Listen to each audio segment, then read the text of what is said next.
Hello, book lovers. We are back doing September book club discussion. This month is extremely loud and incredibly close. I'm Marisa Serafini, of course, always joined alongside Phil Svitek. Hello, everybody. I am extremely loud and Oh, incredibly close. you are. I mean, I wish I had a heads up for that.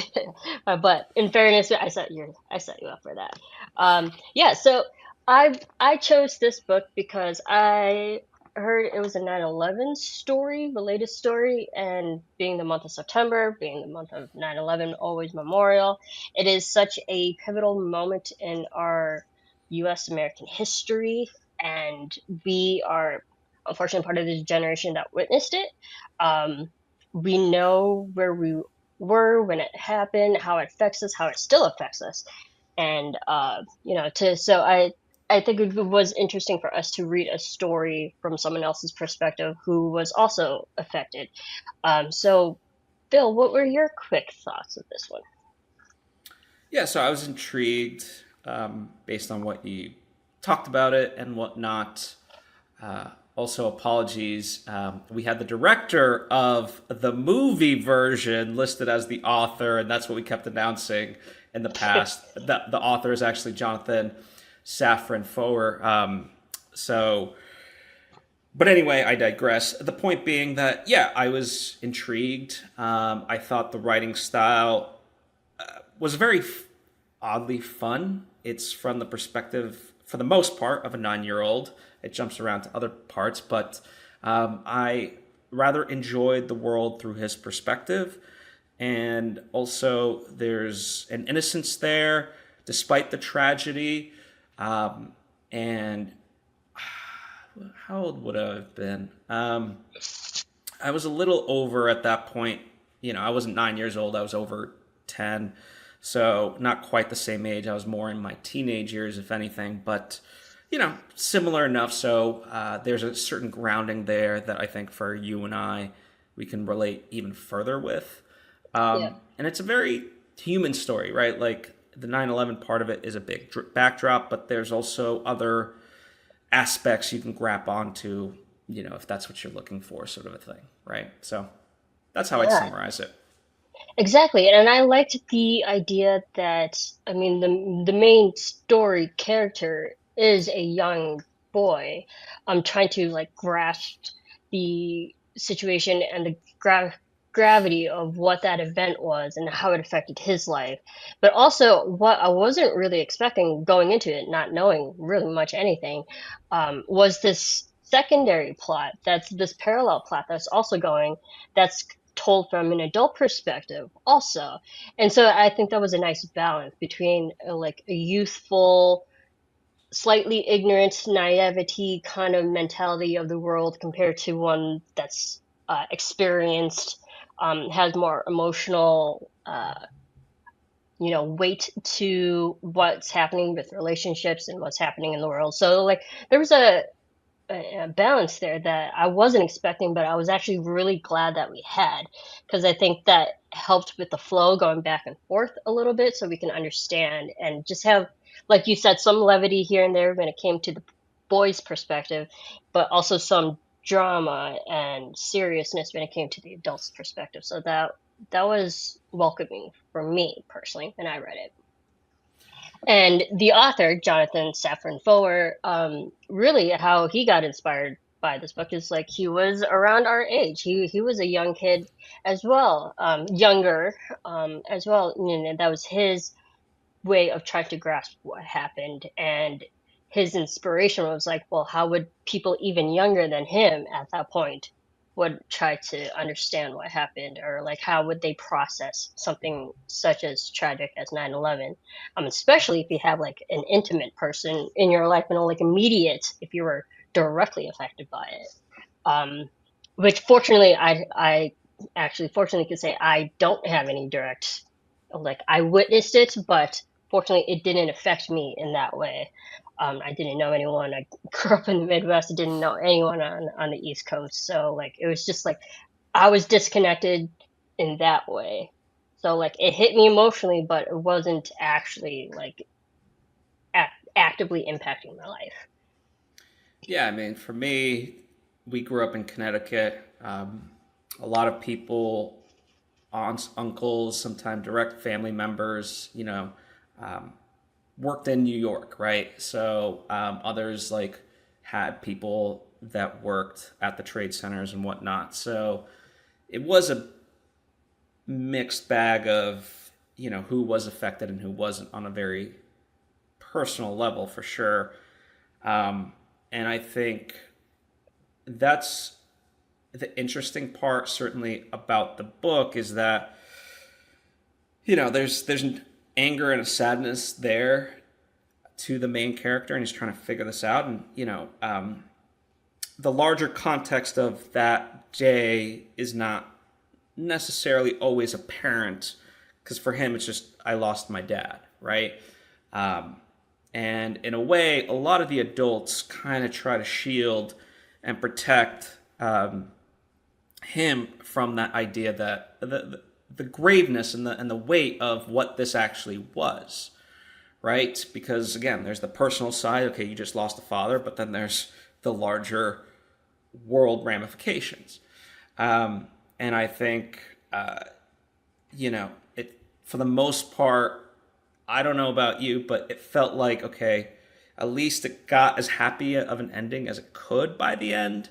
Um, Versus it could have obviously gone very different direction. I think maybe I'm projecting, but he's trying to like wish this, like, that other people had this experience, because yeah, I mean, a lot of us unfortunately grew up sort of pretty quickly, and now that seems to happen every day with, I mean, pick your poison: school shootings, the Hmm. greater world at large. You know what I mean? So it's like, all these things kind of hit you, and you can't really avoid them. Um, and this, at least at the time, was kind of in an odd way a singular event, whereas now, not saying we get terrorist attacks, but It's there's always something multiple. every day. Yeah, Yeah.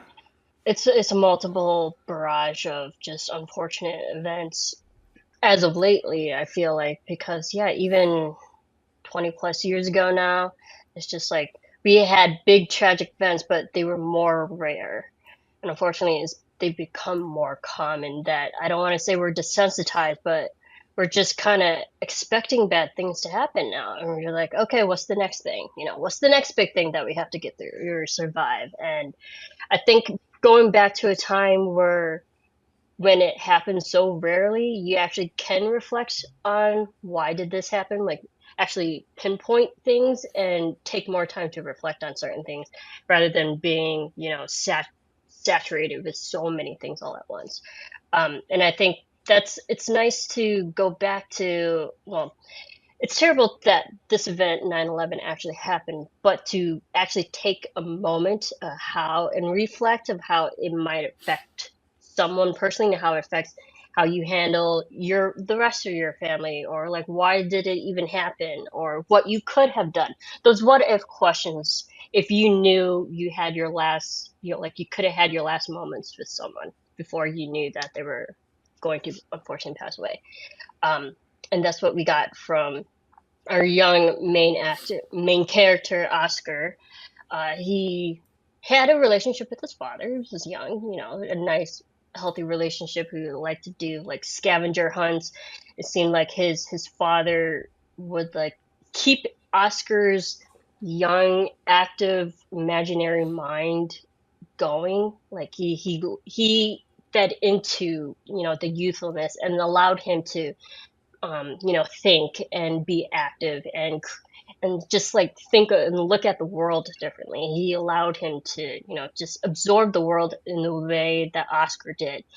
And unfortunately, when that goes away, that he finds this key from this blue vase in his closet, and he realizes it's tied to his father. Oh, even post mortem, posthumously, that his father is still allowing him an opportunity to explore the world and go on this scavenger hunt.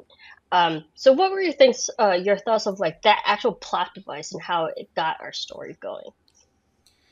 Yeah, I think, A, again, it brought that levity. like a kid doing a scavenger hunt. What could be more fun than that? And I tend to like those stories. And in an odd way, right, from the perspective, if you're looking at it, for better or worse, people who grieve, excuse me, sometimes they bury themselves in work. Well, it's not like Oscar has like quote unquote work. Like yes, he's got school and plays and things of that nature that in theory he could dive fully into, but he wants something regarding his father. And so this was again the best sort of scenario of what you could want, right? There's a seemingly unanswerable question. And I say that because he does a lot of computations in math. If like, okay, Hmm. if there's this many people in New York and I visit all of them, it would take, and keys and the blah, blah, blah, blah, blah, right? So he's like, okay, it would take me 3 years to like just do this if I didn't eat, drink, or sleep, whatever. So it kept his mind occupied ultimately. And I don't know, that's the thing. There's not always the right answer, but it gave him something to do, and I don't necessarily feel that's a bad thing, you know? Right. And I like the fact that it was like something that he and his father used to do. So it felt like yet another thing that helped allow him accept and learn more about death, about why things like it allowed him to process something serious in a way that he's always taken in the world. Um, he's conditioned to scavenger hunts. That's the way he knows how to learn things. So to learn about his father's death even more and more history behind it is it's like the best method for him to actually get the answers that he was looking for. So I really like that. And what were your thoughts of how the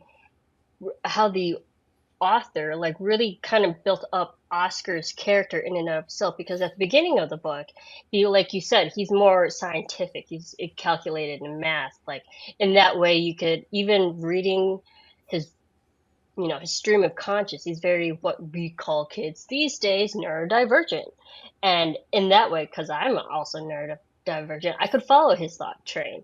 But reading it, that it comes across like very disconnected, very ADHD, all over the place. But there's a through line and a thread, and you eventually know where he's getting his ideas and how they're associated and connected to it. But what were your thoughts of it at the beginning, where he's more scientific, but also simultaneously asking like the existential questions, the questions that a lot of people are asking but don't have the answers to, compared to science and math, but you actually can explain with numbers.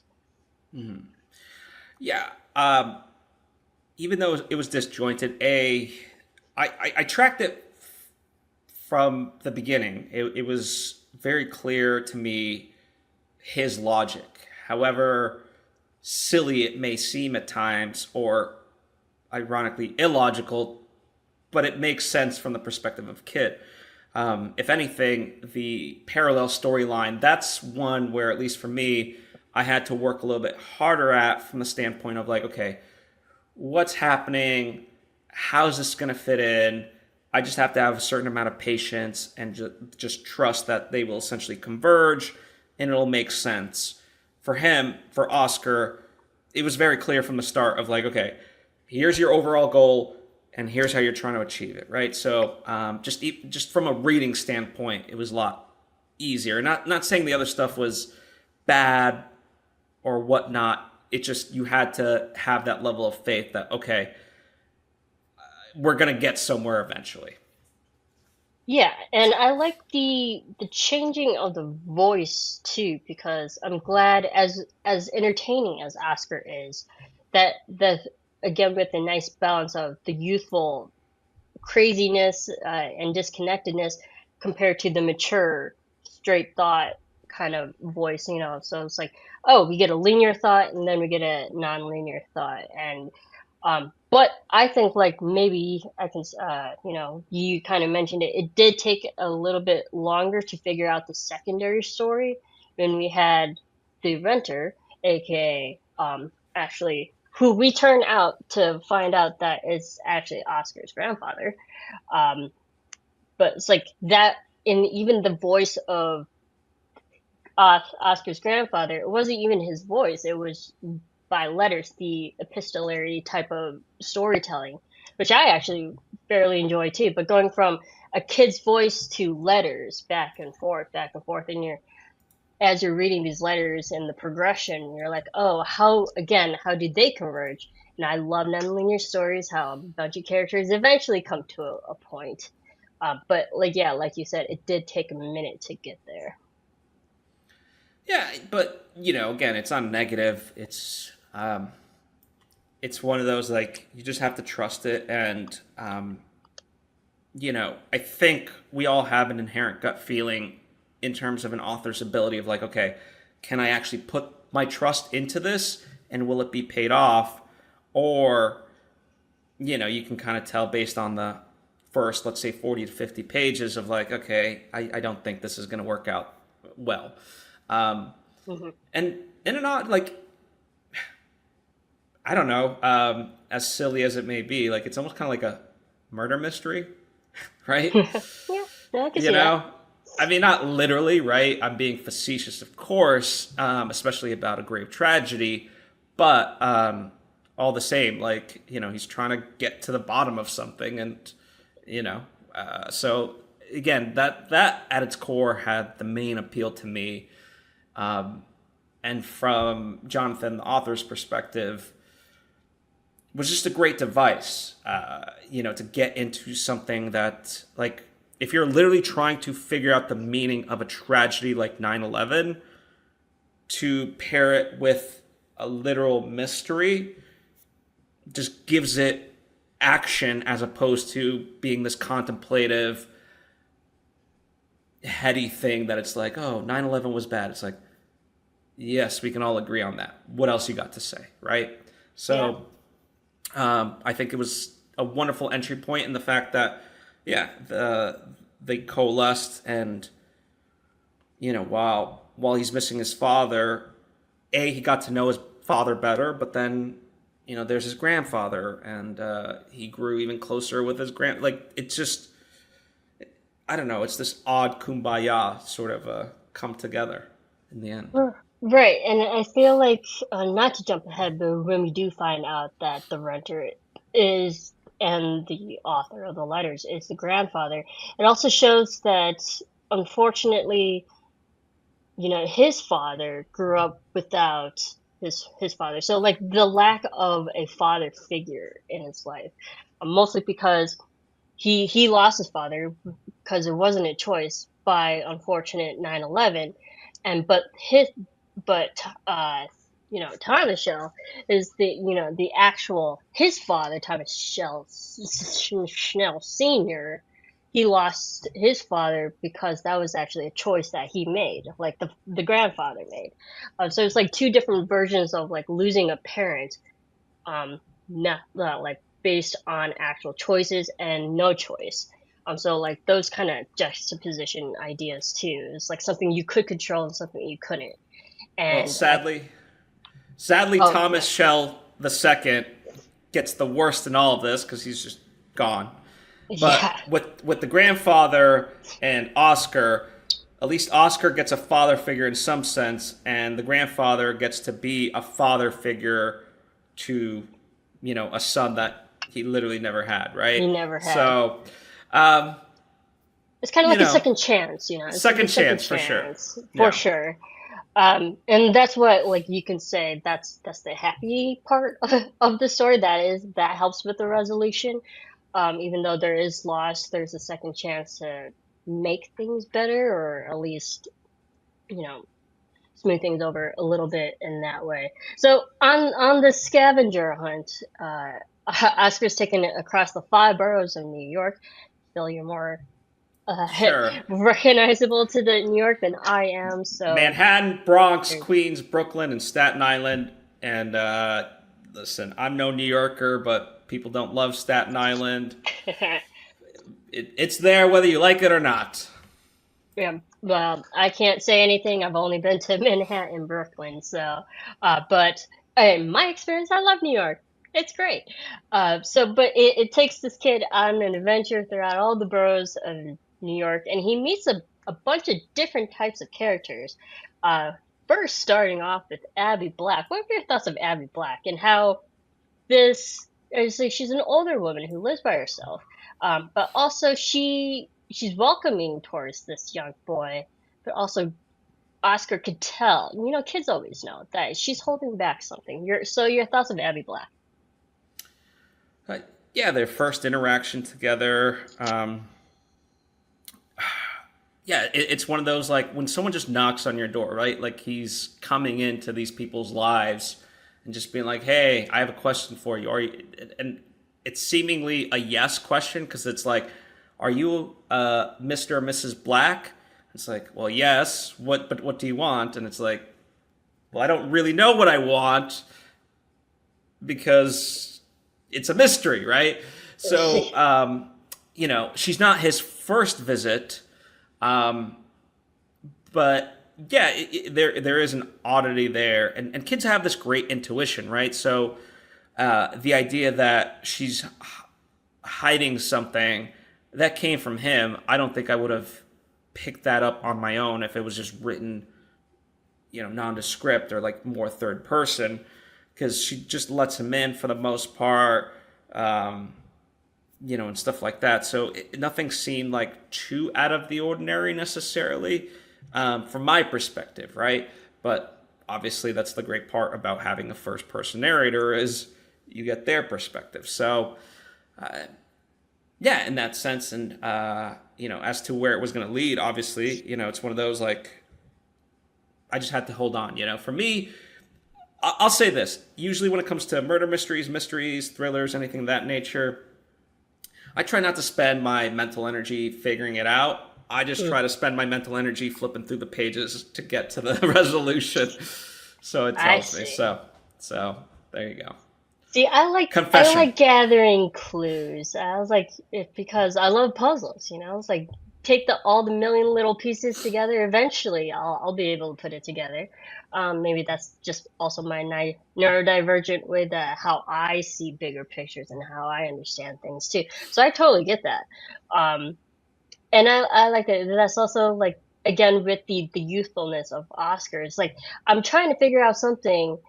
I think you might have answers, but I don't even know what my question is either. And he doesn't really know how to ask something. He's looking for something that he doesn't even know what it is. So there's just like that slight level of confusion and disconnect from his character. Um, and another woman that's also that he meets along the way, which was Ruth Black. She's person who lives in the Empire State Building, and she knows all about the building. So like she knows things about like tall structures and stuff. Who unfortunately wasn't really tied to anything, but also another female presence now in Oscar's story. So like comparing Ruth um, to Abby, it's like two different types of female perspectives that definitely different from Oscar's mother. So why do you think Oscar like gravitated towards these two women compared to the men in his life? Um, I mean, I think they seemed a little bit warmer, and not necessarily. I mean, Mr. Black, the really really old man. It's not that he wasn't kind. It just he couldn't do much, right? So like, despite his best efforts, there's Oscar knocking, ringing, whatever. And it's like the guy's, he can't just get up from the couch and open the door. It's gonna take him a while, right? So I think there's just a sort of aspect of it that a physical limitation, unfortunately. Um, and yeah, with Ruth in particular, I think there was an enthusiasm to share, as you mentioned, maybe like a heritage, right? And certainly when we talk about Oscar not knowing what he's looking for, it's kind of like in any sort of soul searching quest, you're trying to gather information. You don't even know what's going to work. Like, okay, hey, You want to learn Latin? I don't know how it's going to help me, but yeah, you willing to teach me? Let's go, right? That's sort of a Yeah. thing. So I think there was just this natural aspect where things seemed cool, and um, with Abby, right?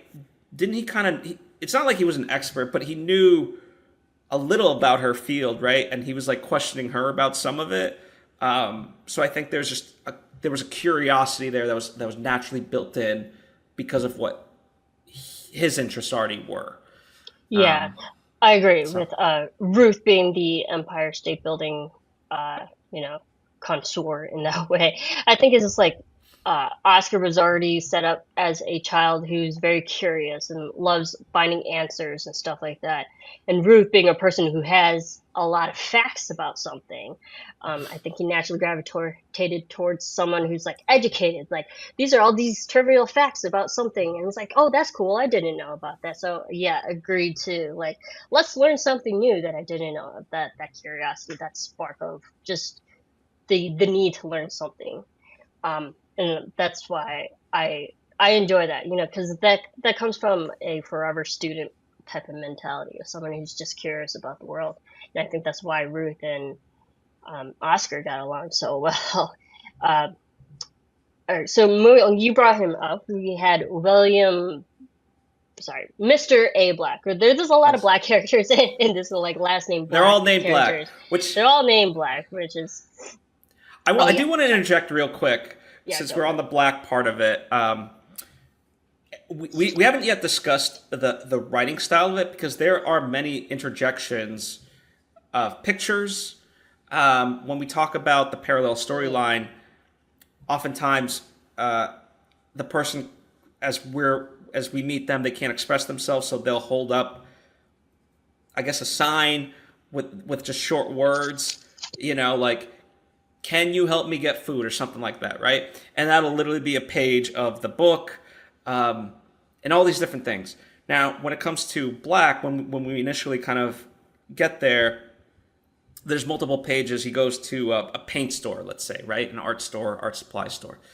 And it's pointed out to him that most people, when they write their name or the color, they do like if they're writing out pink, they would do it in a pink pen. If they have a blue pen, they would write blue with that pen.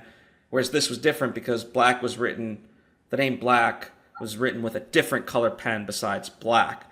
So already there was like such a level to it. And yeah, very early on we get like the idea of him visiting every single person named Black in New York City yeah. is just a needle in a haystack type of situation. Right, So very anyway, ambitious. And like Black it's a ubiquitous name and term. And that's what makes the challenge even more so, because you said needle and haystack. It's like a needle in a humongous world of a haystack. But particularly New York, I like it. I like that because it really set up like how challenging this would be for a young boy who doesn't even know what he's looking for. Um, so first we meet Mr. A Black, who's the older man, the 103-year-old man who can't hear. He has hearing aids. He actually allows Oscar to turn on his hearing aids. And he can start hearing the world again. So what were your thoughts of this dynamic, like an older man and this younger boy, kind of now going on this mini adventure because Mr. A Black like really helped Oscar along the way for a few months and like gave him company. yeah. What was the name of the book we read? The Five Miracles of Mr. Murray or something like Yeah, that. yeah. The Five Wishes Um, of Mr. Murray. Yeah. Something like that. Yeah, yeah. So yeah, I think we need to have more intergenerational friendships because I think Hmm. there is stuff that we can learn from the elderly generation, and by extension, older people feel wanted and younger, more youthful, let's say, by hanging out with younger people, right? And unfortunately, we get caught up in this thing of, well, what's the purpose behind it, right? Like from a capitalistic standpoint, it's like, okay, if we're not working together, what's the point? And this allowed an excuse for them to just go off on an adventure, right? And so obviously it helps Oscar, and it helps Mr. Black get some sense of purpose in his life, and literally seeing and hearing things that he hasn't for years. For years. So I don't think that's a bad thing, right? And yeah, like I said, it's for those unfamiliar, the five wishes of Mr. Murray is about this older gentleman who I believe is literally 100. He's helping a 10-year-old kid. Yeah, like a 12-year-old boy.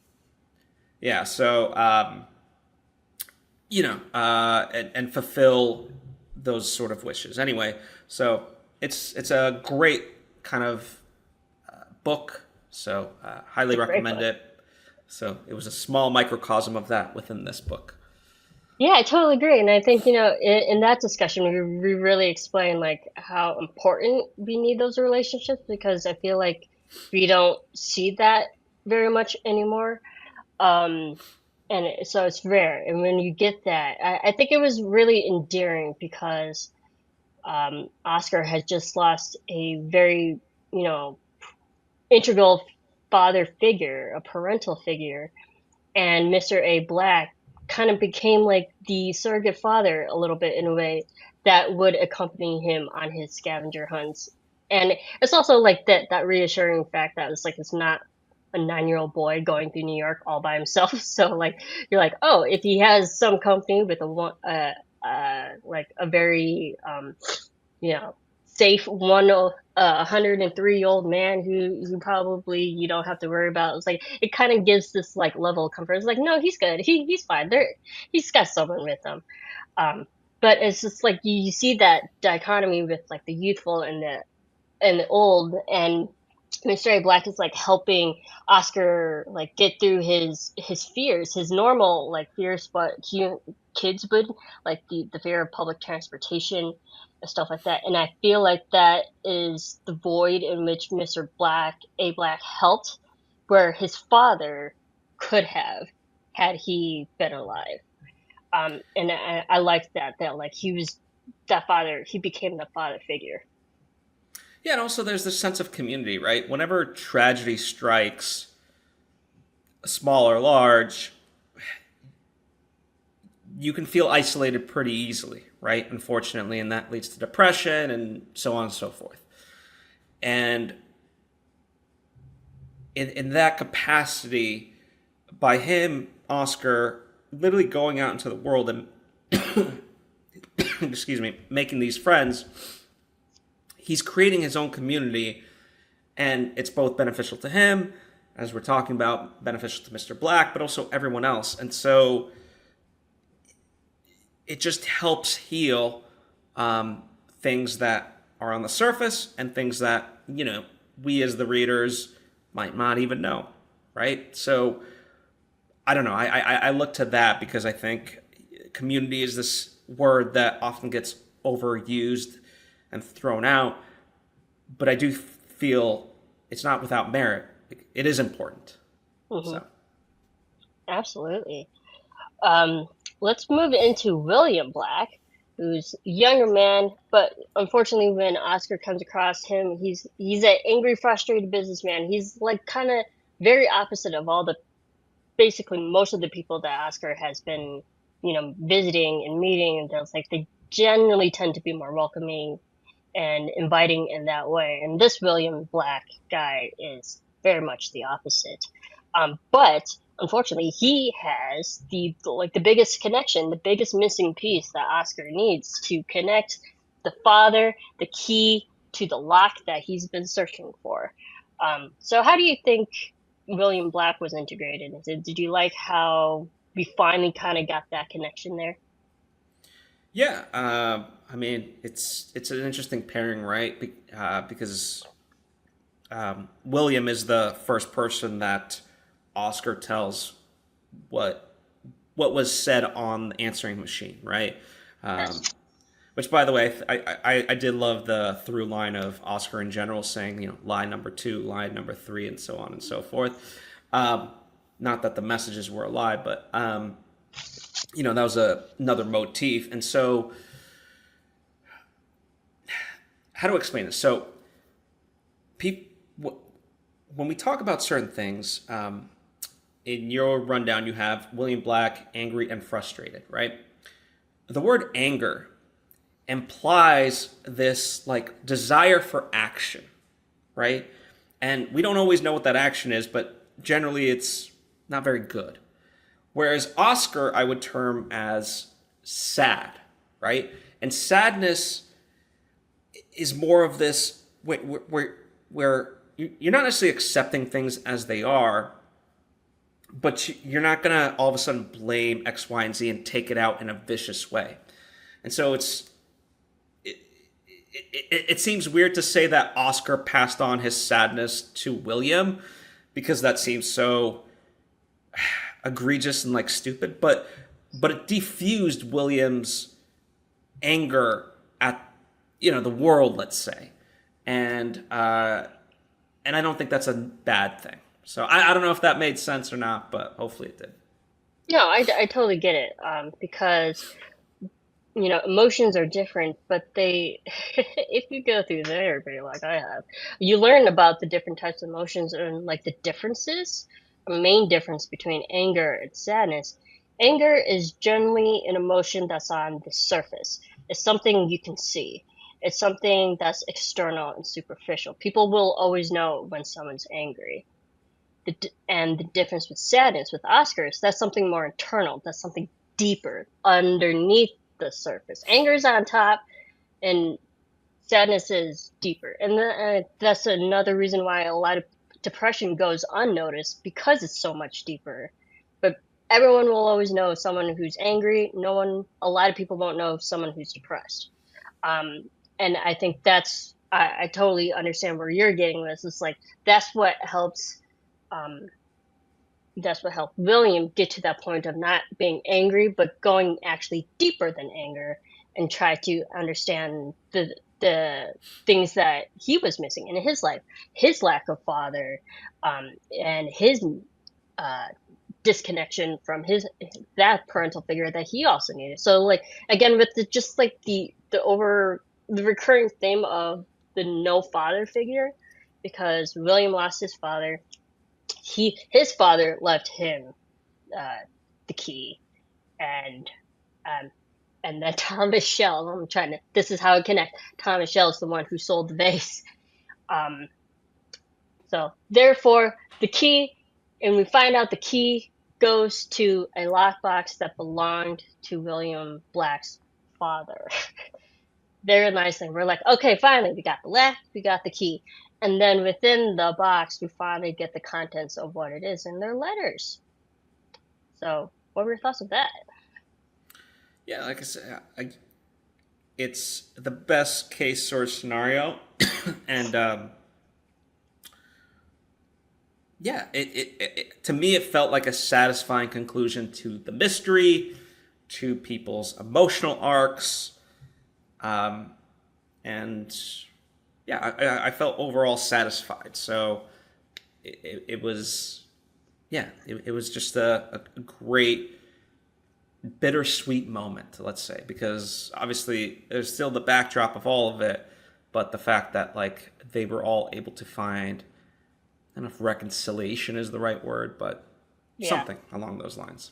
a bit of closure, a Yeah, way where closure. there's like you finally got to tie the end of a very ambiguous, all these ambiguous questions that they had, because William Black didn't really know his father in that way, and kind of got like the closure there. And then Oscar got the closure with his father. It's like, oh, this is the last thing my father left me, is this key. Um, and literally found what was left of that. And unfortunately for Oscar, it's like it had nothing to do with his father. It just happened to be just something that his father, sold away and stuff. So, or like he bought the vase. It's just like that was the only connection. So there wasn't that emotional connection that Oscar was looking for. But they did get that closure, because both ultimately kind of do actually go back to the grave site and had their like closure in that way, and putting the letters in, and like closing the book on that chapter, those unanswered questions that finally kind of had some resolution.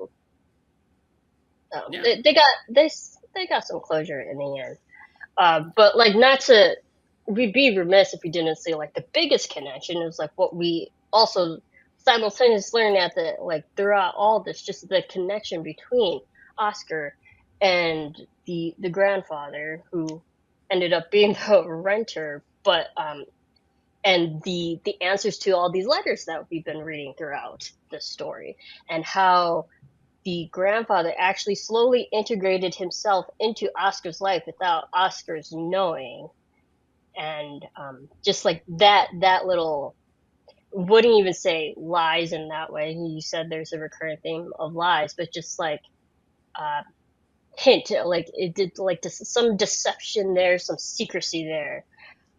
But also on the grandfather's part, just like trying to make up for what he missed with his own son, and trying to make up for and resolve things with with his grandson, and try to integrate himself into his life. Your thoughts of how that got answered, like the loss of Anna and the gaining of Oscar? Yeah. It's a loaded question, I know. Yeah, lots to unpack there for sure. Yeah, I think, um, I certainly like, for better or worse, I understood the perspective of the grandfather, the choices that were made, and, I think a lot of times people fall into the category where they're like, oh, well, I wouldn't have done it that way. It's like, okay, yeah, but that's, you're not the character, you know? And so I think, yeah, it worked out the way that it needed to, for better or worse. So I don't know. I think that's my best summation of that in general. Right. I think it's interesting how it's like, if you really think about it, is how Thomas Shell Sr., the grandfather slash renter, um, he lost his voice because of a loss of his in his life. Like he Mm-hmm. lost the love of his life, therefore, kind of lost, a part of himself. His actual vocal ability, where it got to the point where he said yes and no tattooed on his hands. And that's really the only means of communication that he had, other than the letters and in yes and no. Compared to actual Thomas, Oscar's father, who had the ability to speak, who had the ability to communicate. And the irony that he was trying to communicate to his son, and his son refused to pick up the phone. um, they had the ability to talk to each other, and yet they didn't. Whereas Thomas Shell Sr. wanted to talk but couldn't. And I think that's very. I thought that's juxtaposition. I was like, oh, I wonder why, and like it makes it hit harder, and why Thomas Shell Sr. and Oscar, their relationship became closer because of the adversity they both had to go through, and just like how deep and meaningful the connection between those two is more important, because they lost connections in their own way, in their own different relationships. So I thought that was um, very interesting to see, how those two parallel with each other, and the Yeah, and means I of think communication we have. yeah, and I think it's a nice, not that it like needed to be hit over the head, but it's just a nice reminder of, don't take the things you have for granted, sort of a thing. Right. So, and I think, speaking from personal experience, I think that's what a lot of people, that I grew up with in Connecticut, when I talk about that growing up aspect, that's one side of it, right? Is, don't take life for granted, because the silly things, right? Like, um, never like leave angry with a parent or a best friend, whatever the case may be, right? Or like, don't assume that, like, just because your friends and family are close to you, don't just assume like, oh, well, they know I love them, like, Right. just that reiteration on a daily basis to make it known, and and whatnot. So yeah. Yeah. It's that ability to tell them, like, tell your parent or tell whoever in your life, if they're important enough to you, just tell them how you feel. Like, tell them you love them. Phil, I love you. You know that. And it is more like just like let them know. You can assume, but just let them know. And I think had little Oscar allowed to pick himself to pick up the phone instead of out of fear, he could have talked to his father one last time. And that therein lies like the incompleteness, the unanswered things that like that's what Oscar was missing, the goodbye, the actual goodbye from his father, which he finally kind of got, and then with Thomas Schell Sr., the goodbye he had to his son, which he kind of got to have when putting away the letters, like literally burying the letters and like putting that aside and actually putting it to rest. That therein lies like both of their conclusions to saying goodbye to their fathers. Yeah. Which hits hard. It really does if you think about it. I mean, it's hard, and I made mention before the kind of structure of the book where it's pictures and whatever, and I don't know. Let's just say the last 20 pages are it's like a flip book of a man not falling from a building but flying up. So the fact that that's what we're left with of the book is yeah, it's just wild, and it's one of those things that, like, of course, I think we've seen pictures in books and different inventive ways to utilize the novel, but for something as tragic as this, it's an interesting way to end, and I don't know if I can put it into words, but certainly, I don't know if you like were like me, where you like kind of flip through it at first, and then you kind of go page by page, and yeah, it's just interesting how you interact with just the last set of pages, you know? Absolutely, and it has a different type of meaning the second time around because it was a nice. I don't want to say nice, but it was a very good bookend to how the book started. Whereas Oscar was asking all these questions, what is death? What is the ending? What is life? And his father is going, it was like, we're atheists. We don't believe in that. And now getting through all these situations and adventures that Oscar has, and now at the end of the book, now he's actually questioning about life.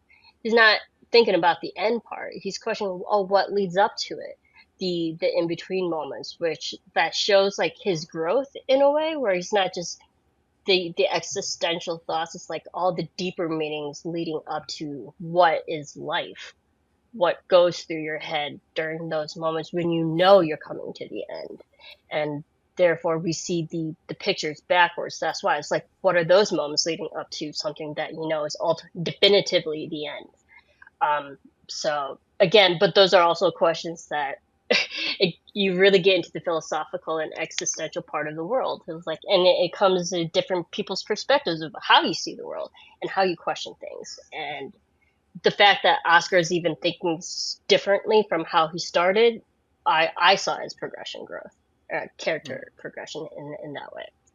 Um, it's a deep book. If you really, it can get really heady in that way, and I actually I enjoyed that because it hit on a deeper emotional level than I was actually expecting. So, Yeah, absolutely. um, and there was an adaptation to this book that came out in 2012, directed by Stephen Daldry, but also and it was written by Eric Roth. Um, and big picture, and it had Oscar nominations and stuff. So like that's how I knew of the story actually, because I knew of more of the movie.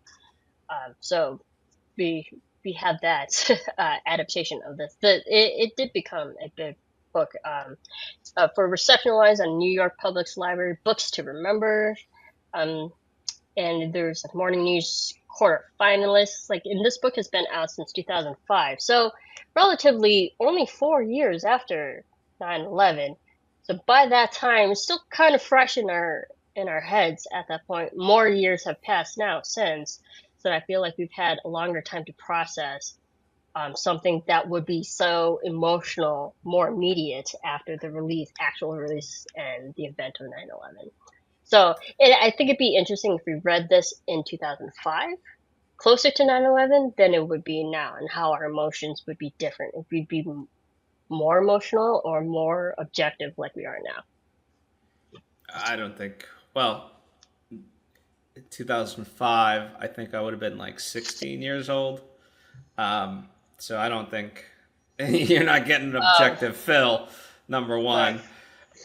Number two, I mean, the backdrop of that, the Iraq War, Afghanistan, all this. So Yeah. yeah, I don't. I'll speak for me. I wouldn't have been objective.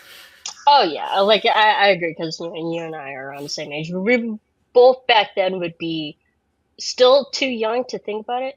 But I asked that in more in the way of like, when more time has passed, they say healing comes with time. I think healing comes with time to have the time to be more objective than emotional. And now that 20 plus years have passed, we can see it more logically than more emotionally.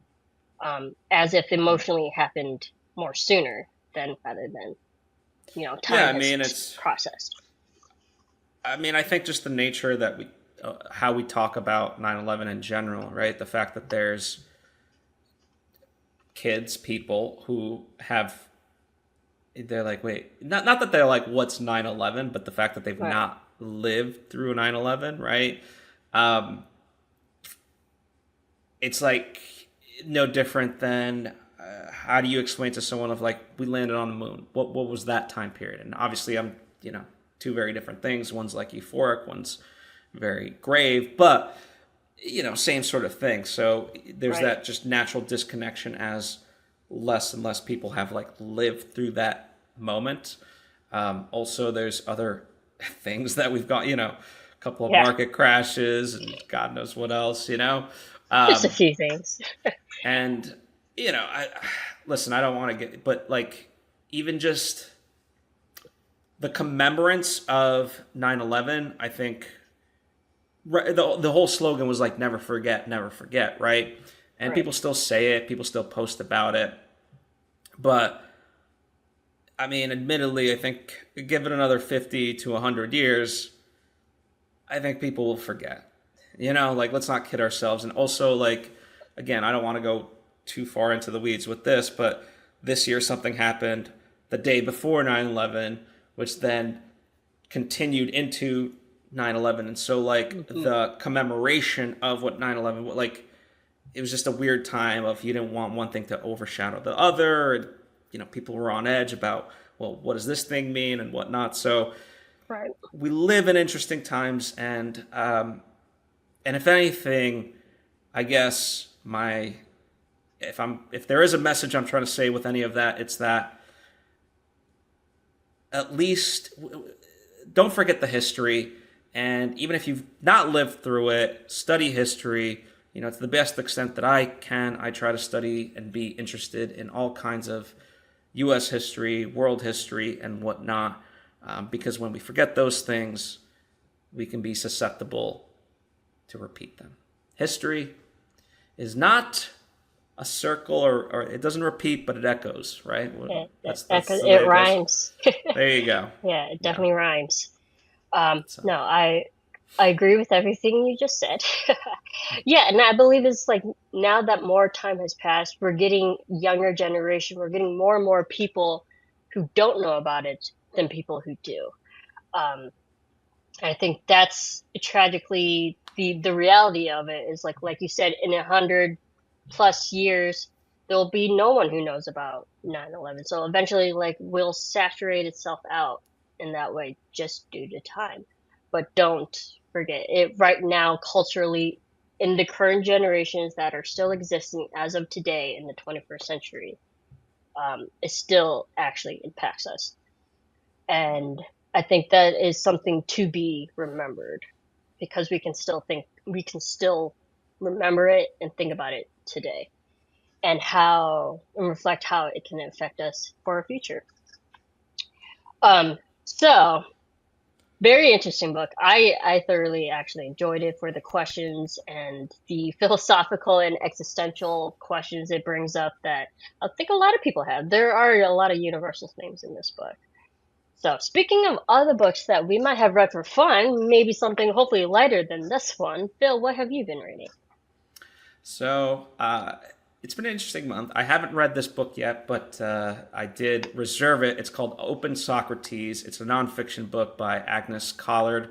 It's about a case for a philosophical examination of life, right? And Socrates is known for the Socratic method, aka asking questions. And so that's why it's called Open Socrates, is because it argues why we should continue and examine life. So I'm looking forward to reading that. Now, there's a book that person I work with a lot, Elise Lunan, Choosing Wholeness Over Goodness. She co-wrote along with therapist Courtney Smith, and this is kind of a companion book to Elise's first novel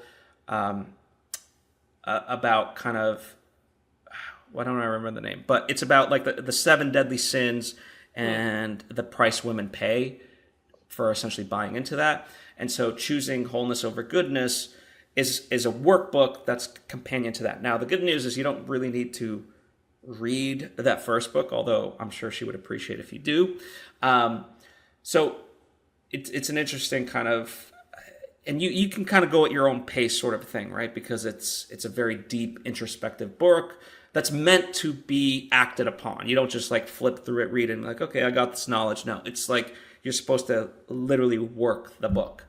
And then just for fun, I saw this book called A to Z Great Film Directors by Andy Toohey and Matt Glasby. Oh, I've It's totally just, heard of this book.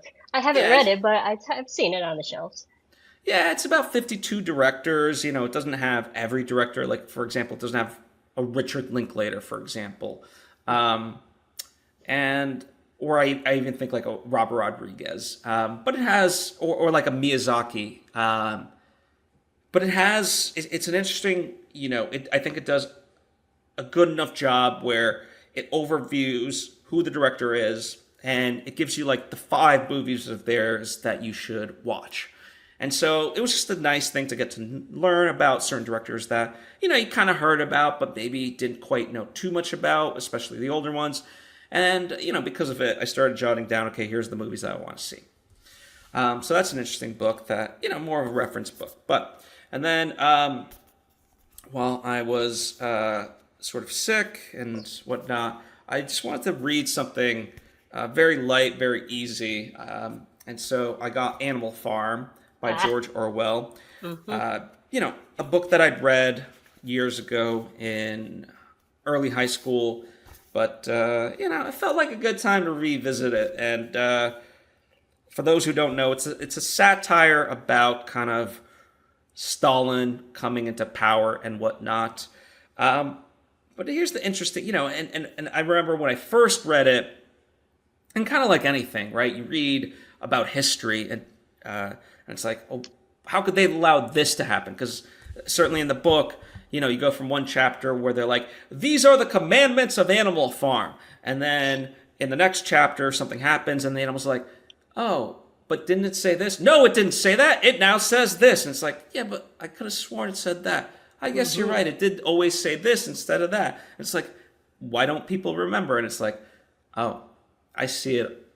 I see it now. Not Yeah. because of, so like something like this that seemed not believable back in the day seems very cautious. And it's the 75th anniversary edition.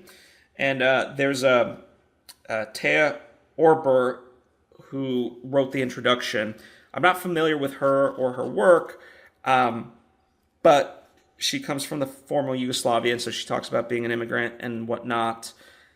And I think it's a very poignant introduction. Like, the book is very interesting for sure, but I don't rarely read introductions, but this was a very good introduction. So All there you right. have it.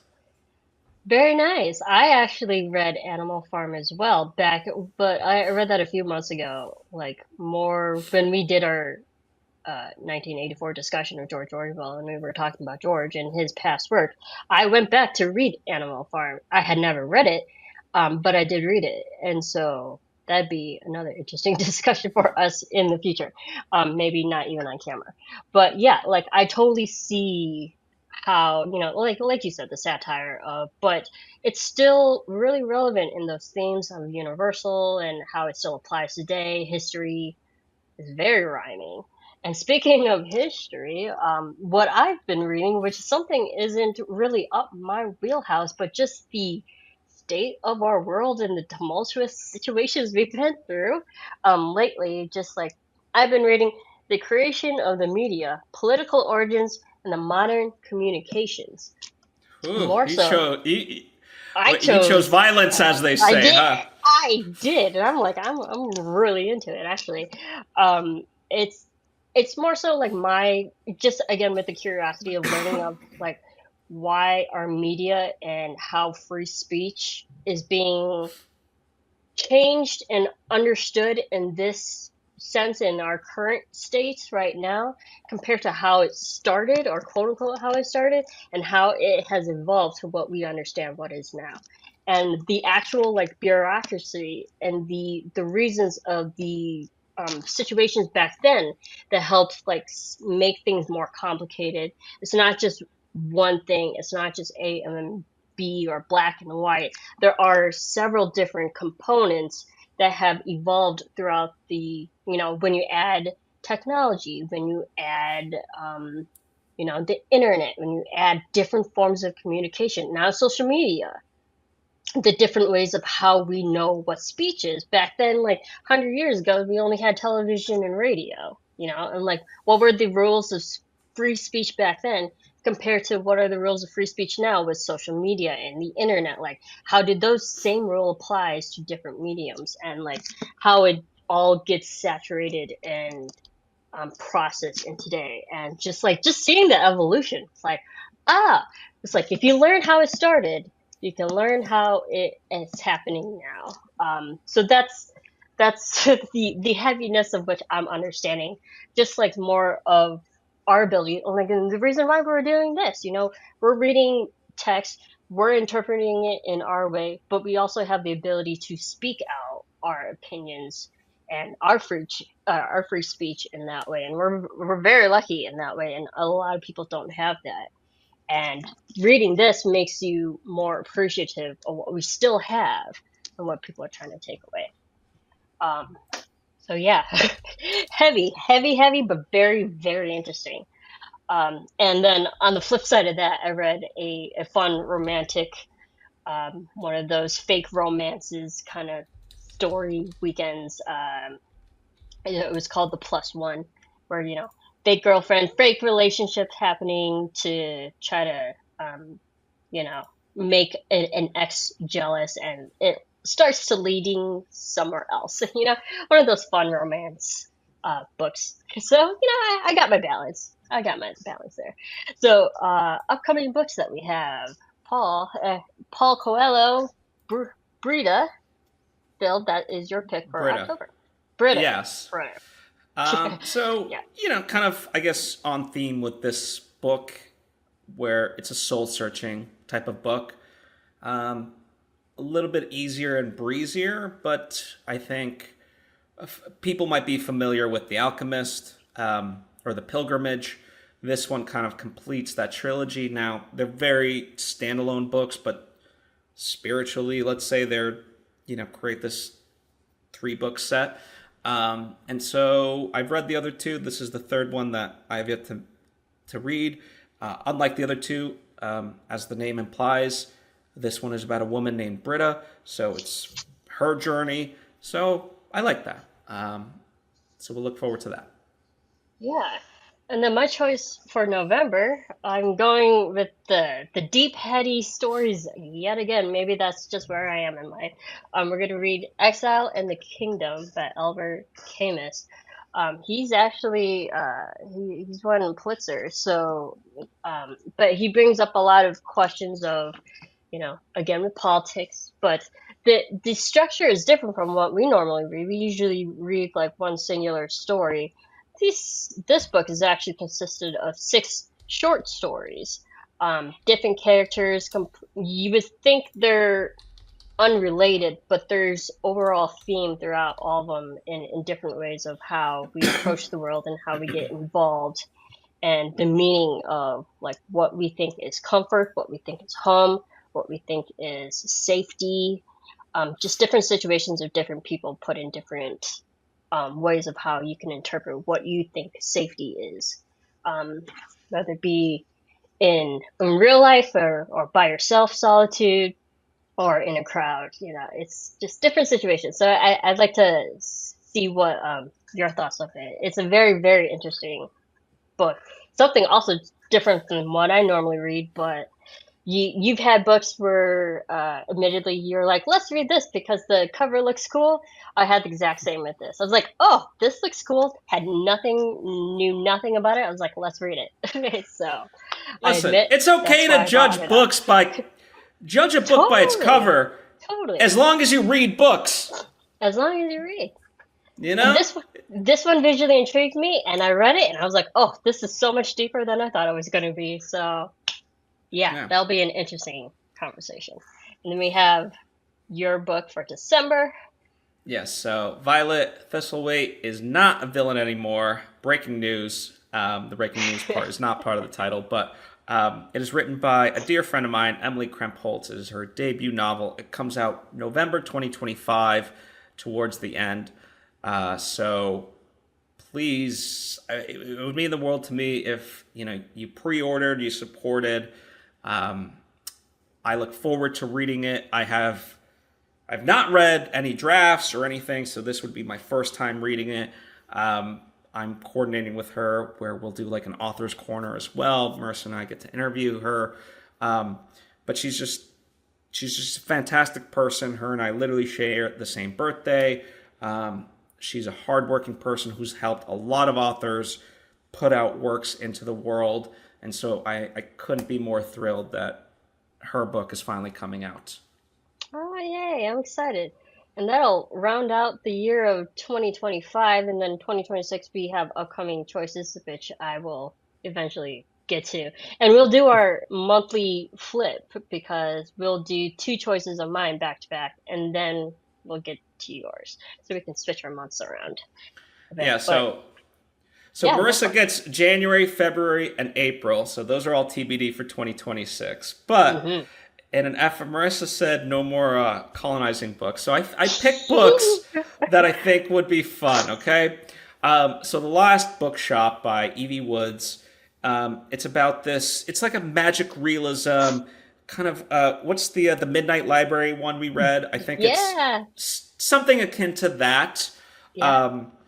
And then actually, you know what? Hold on. Oh.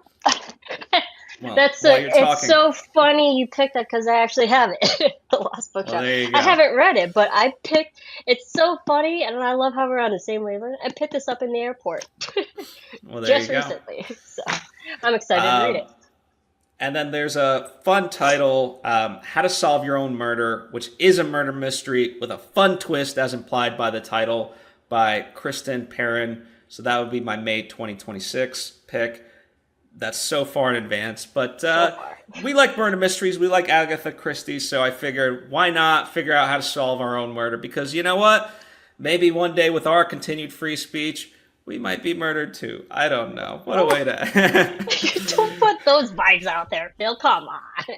You were doing so good. Yeah. Listen, I'm just saying, if I do get murdered, I would like to solve my own murder. And if you do get murdered, don't come to me. This is like as a ghost. It wasn't me. Yeah, or anyone who's questioning your. Well, I wouldn't come to you thinking it was you. I'd come to you, be like, "Hey, we're gonna solve this. I'm a ghost. You're great at puzzles. Let's figure this out. Let's go.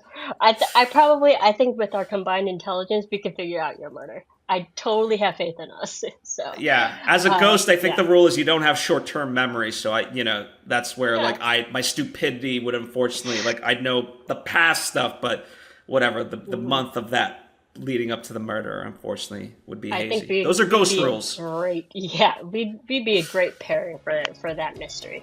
I can't wait to read that. That sounds exciting. Thank you everyone for always tuning in and listening to our discussion for our books. Lots more to come down the pipeline, and we love reading. So we will see you for our next book.